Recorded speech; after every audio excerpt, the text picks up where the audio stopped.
കൃഷ്ണ ഗുരുവായൂരപ്പ. പുതിയൊരു അറിയിപ്പാണ്.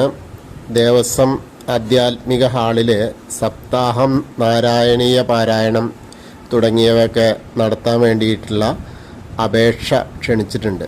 അതായത് പുതിയതായിട്ട് ഇനിയിപ്പോൾ ഗുരുവായൂർ ക്ഷേത്രത്തിലെ ആധ്യാത്മിക ഹാളിൽ 1201 ആണ്ട് ചിങ്ങം 1 മുതൽ കർക്കടകം വരെയുള്ള ഒരു വർഷക്കാലത്തേക്ക് നാരായണീയ പാരായണങ്ങൾ, സപ്താഹങ്ങൾ എന്നിവ നടത്തുന്നതിന് ഭക്തജനങ്ങളിൽ നിന്നും വിവിധ സംഘടനകളിൽ നിന്നും അപേക്ഷകർ ക്ഷണിച്ചു. അപേക്ഷകൾ ലഭിക്കേണ്ട അവസാന തീയതി ജൂലൈ 15 വൈകിട്ട് 5 മണിയാണ്.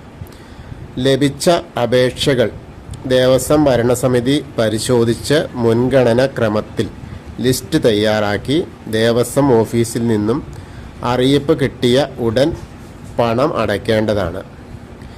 AC ഹാളിന് ഭാഗവത സപ്താഹത്തിനാണ് കേട്ടോ, അതിന് 50,000 രൂപയാണ്. പിന്നെ നാരായണീയ പാരായണം, അത് 6 മണി തൊട്ട് 1 മണി വരെ, അതായത് രാവിലെ, അതിന് 5,000 രൂപ. പിന്നെ 6 AM to 1 PM, 3 PM to 6 PM, അതിന് 10,000 രൂപ.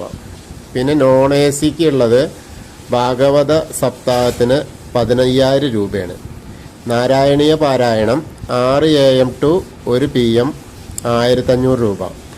പിന്നെ 6 AM to 1 PM, 3 PM to 6 PM, അങ്ങനെ വരുന്നതിന് 2,500 രൂപ. ഇത്രയും കാര്യങ്ങളാണ് ഉള്ളത്. അതൊരു പുതിയ അറിയിപ്പാണ്. അപ്പോൾ എല്ലാവരും കേൾക്കുക.